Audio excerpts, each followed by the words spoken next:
the one is focused on perfection and they're avoiding anger. So they identify with perfection. So if something's imperfect, they want to improve it. But what's hidden from them is how they can have seething anger that they aren't expressing because it's inappropriate. And as we go through the types, this will make more sense. The 2, which was one type that was disseminated incompletely and in really important ways, and I'm going to teach to you very differently than you will have read in any book, including my own. So will is what triggers the 2. They feel that they have this false abundance. I have what you need. I can give it to you. And yet they promise more than they deliver. However, they also deliver more than they promise. It's a type that truly is emotional. So it has the inconstancy of an emotional type.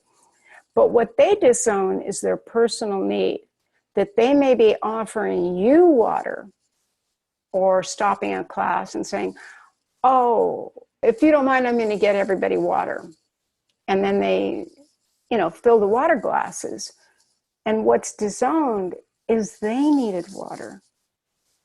So for each of us, there's something very important that will trigger our reactivity, but it will also give us a way to see what we're disowning.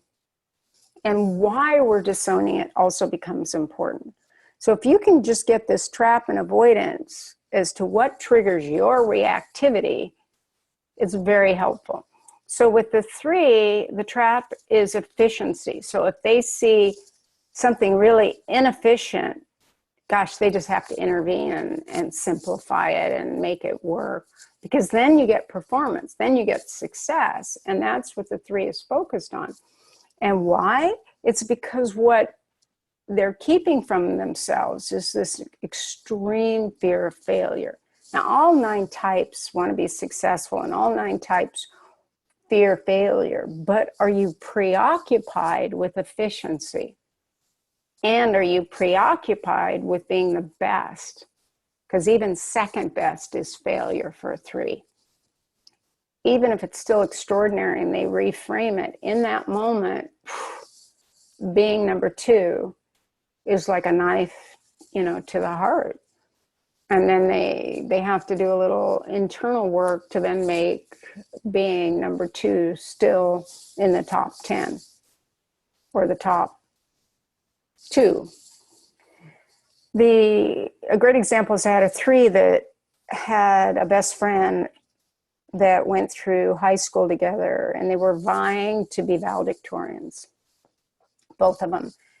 And this 3 ended up not taking an AP class, but he and his friend were all straight A's all through high school. So all they could do then was look at the number of AP classes.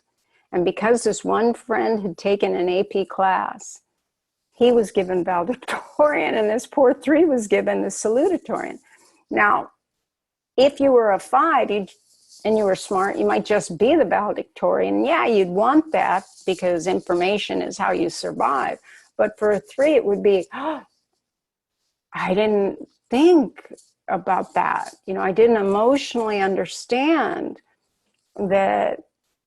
I thought we were going to be co-valedictorians. See, it never occurred to this 3, and the failure was just so distressing over and over and over again until he understood this pattern.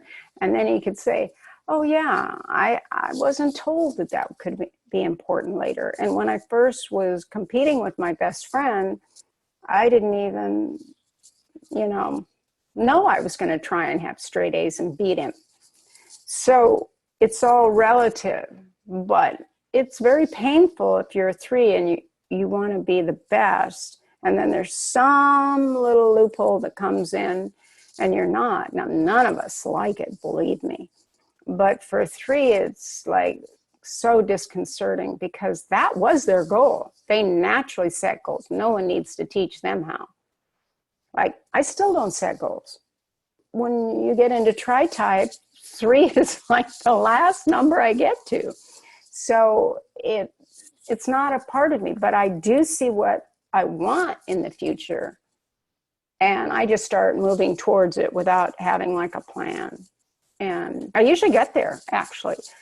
But 3s know how to map it out and chunk it down and make it happen. But if you don't have 3 in your Tritype, you're not so good at that. And it's really great if you work with people who are. Now, the 4, the hook is authenticity.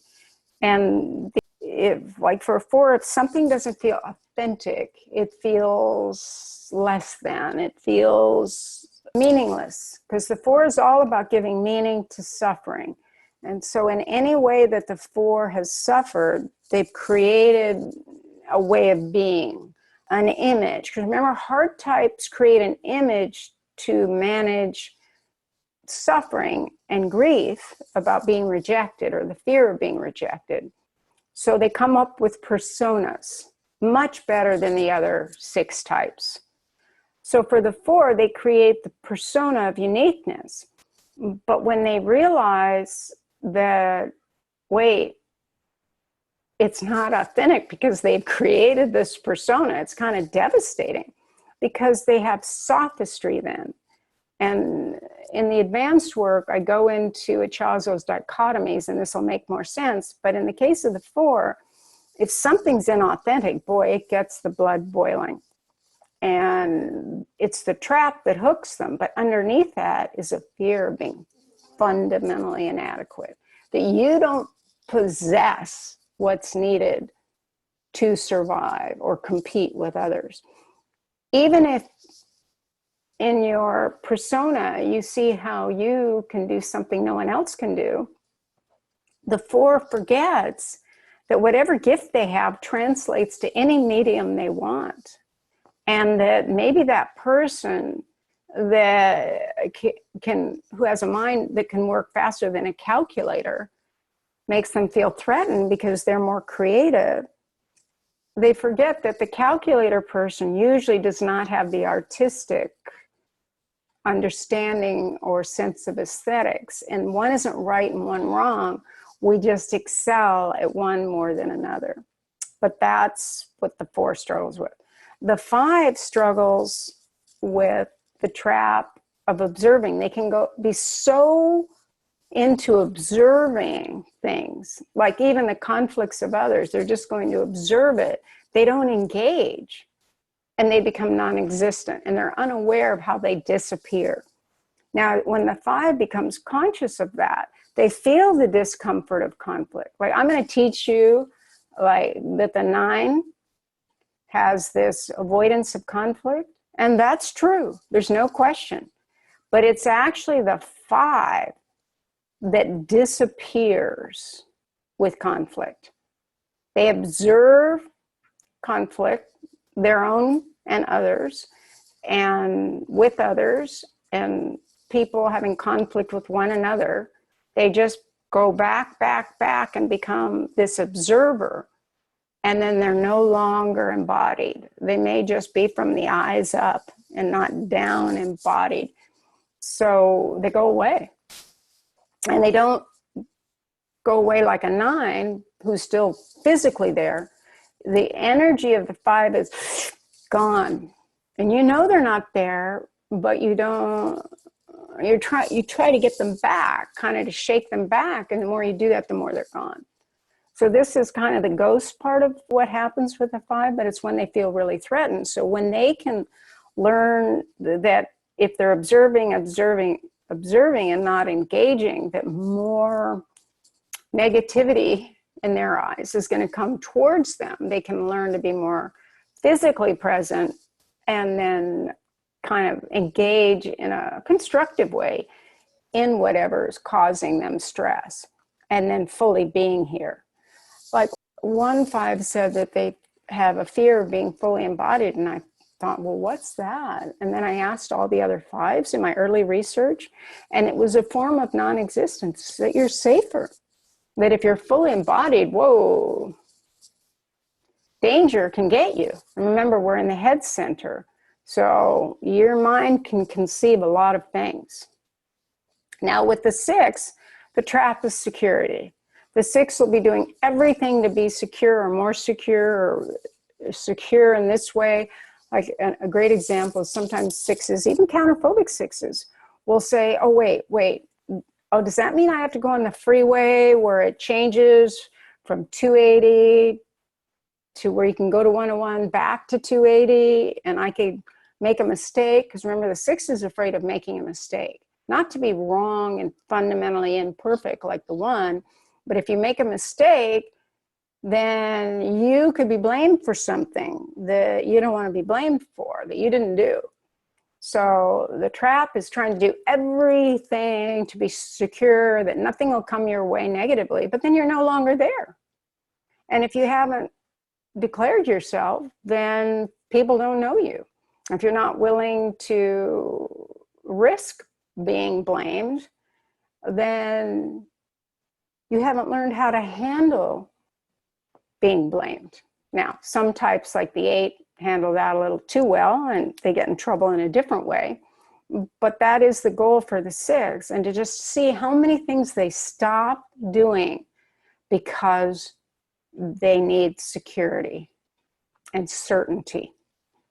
And the fears of being alone. Now, no one wants to be alone. And if we choose to be alone, we're all comfortable with that. That's not what I'm talking about. Being alone is not having anyone as backup, not feeling like there's anyone to turn to, that you have to go through life by yourself without a confidant, without someone to discuss your fears and concerns with. The 7, their trap is ideal, like, hey, let's just have a perfect time, a perfect evening, a perfect dinner, just an ideal set of circumstances. And when something's not ideal, then the 7 gets triggered, and then they become reactive, and you see that they're a head type, but then they disown that. Oh no, I was fine with that. And then like a 6 might say, no, you weren't. You got angry. Oh no, that wasn't anger. Because you see, that would not be ideal to be angry. And it's a different kind of the fear of the 1 being angry. It's like it breaks the ideal for the 7. But 7s get angry just like every other Enneagram type. But they're pushing for circumstances where they never have to get angry. And they're always enjoying, because they're the inspirational type on the Enneagram. Now, the avoidance is emotional pain. And it's amazing. Some 7s don't like physical pain either, but most 7s, depending on their tritype, just emotional pain is like being suffocated by a wet blanket. You can't breathe. It's cutting off your air. It's heavy. Blanket, you're trapped. And I mean, even saying I have 7 in tritype and a 7 wing, so I'm starting to feel exactly what I'm describing, because I also have 4 in the tritype and the ability to psychometrize. So if you understand that for the 7, you can't go to a positive future physically, so you have to do it in your mind. So when the 7 feels trapped, they go into that ideal future conceptually. But they're avoiding emotional pain. So a lot of times people think, wow, you're so inspiring, it's so nice. Wait, you're not nice, because in a way you're telling me to get over it. You may be doing it in a nice way, but yeah, I can't get over it. But the thing is, the 7 will offer you inspiration and inspiration and inspiration. And there'll be an angel of mercy. But then if you're still dealing with the pain, they can't tolerate it. It's not you and it's not them. They're not saying you don't matter. They're saying, I wasn't designed this way. I wasn't drawn this way. And they weren't.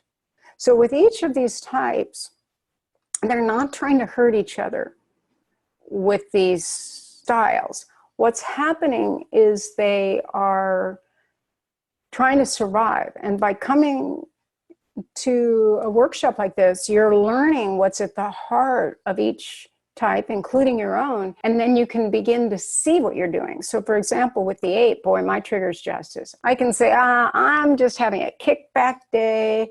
I am going to, be in my comfortable clothes. I'm going to watch 5 hours of a series I'm interested in, and I'm just going to mainline it, have all my treats, and be comfortable. And then I get a phone call, and someone lets me know they've been treated with injustice. Do you think I'm still doing my kickback day, where I'm just watching my videos and being all comfortable? Oh no, that's my trigger. I'm going to go into action to help my friend. But if I see any injustice coming towards me, whoa, you're going to get my energy right back at you. That's what 8s have to learn to work on, that it's not personal. And if I see injustice in the world, that'll trigger me just as much as it's coming at me personally. So justice is my trap. It's when I behave badly. So yeah, look at the trap is when you behave badly. When you can begin to notice you're going into fixation. Now, when I see injustice, I put it into context. Okay, is this necessary for change? Does this have to happen before we're going to get back to equanimity? And if I can see that, I can calm down my visceral gut reactive center. My avoidance is vulnerability, yours and mine. So if I really like you, I will tease you. I will give you a nickname. And at first it may be insulting, like my dad used to call our next door neighbor Coddle Farb. His name was Coddle. He hated being called Coddle Farb. But then, one time I could see on his face that he kind of winced when my dad would say, hey, Coddle Farb, my dad being the social 8, whenever he'd come over. And that was my dad's way of saying, I see you, I like you, I'm bonded to you. But he didn't understand that. So I asked him one time, being another 8 and too direct, and I said, you always wince when my dad says that. Do you not like him to call you Coddle Farb? And he goes, no. And I go, well, he only does that with people he likes. He doesn't have nicknames for people he doesn't like. And the person visibly changed. And from that day forward, they were never upset by the nickname. And I said to this one person who was a very educated, wonderful man, if you don't like it, tell him. And just say, hey, I don't like it, in a real direct way. And he will stop. And he said, well, now that you've told me he only does that with people he likes, I now like it. But had he not, if you tell an 8 directly, like a friend of mine, I had a nickname for her, and she had already changed her name once from the name she was born with. So she really wanted the name she chose. And she said directly to me, I know you're being affectionate, but I really like hearing the name I chose for myself. I go, oh, okay. And I've never called her the nickname outwardly, maybe inwardly. But again, because of respect, which is very important to the 8. And so we're hiding our vulnerability. So at times we don't see yours. And you may need to tell us when we're hitting your vulnerability. And it's not like the vulnerability of a 4, where you're feeling vulnerable all the time and you're comfortable with vulnerability and it's a way of life. It's weakness. You avoid being weak and pathetic. You cannot be a victim. I almost really want to change vulnerability to weakness, because so many types, like 6 and 4, expect to be vulnerable. 8s don't. So the defense strategy says you can't be. You can't give people the information they could use against you. You can't show it, because it will for sure be used against you the first time someone's mad, or you'll be sold out. So that's the way the 8 thinks. Now with the 9, the focus is seeking, seeking, seeking, and never landing. So that's the trap. When they're like, oh yeah, could be that. Well, let me learn about that. It could be that. And yeah, it could be that too. Well, they're all possible. And defense strategy can be that you're never choosing. You're never taking a position. And that's what the 9 struggles with is, well, which one? I see all points of view. And that's the gift of the 9. But staying in all points of view is the way to not go into right action. And that's what the 9 needs to do to have others trust and respect their opinion. People can appreciate a 9 because they're so accepting, but then they're mad at the 9 when the 9 doesn't take a position. So it's a double-edged sword for the 9 until the 9 realizes that. But what the 9 is avoiding is conflict, any kind of conflict, and any type of separation. So, if I tell you what I think, you won't like me. And if you don't like me, I won't be safe. Oh, if I show that I'm a little more red, and a little more blue-red, and you're true red, well, then I have to deal with the dissonance and the lack of harmony, and that you might be upset.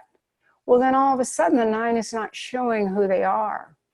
So this is an ongoing attentional pattern for 9. Whereas when I talked about the 5 is actually the type that can't cope with it and leaves, physically and energetically. And we're going to come to learn that actually the 7 is the most sensitive to criticism. Even though the 1 may use critical assessing as their primary driver, it's the 7 that can't tolerate it the most.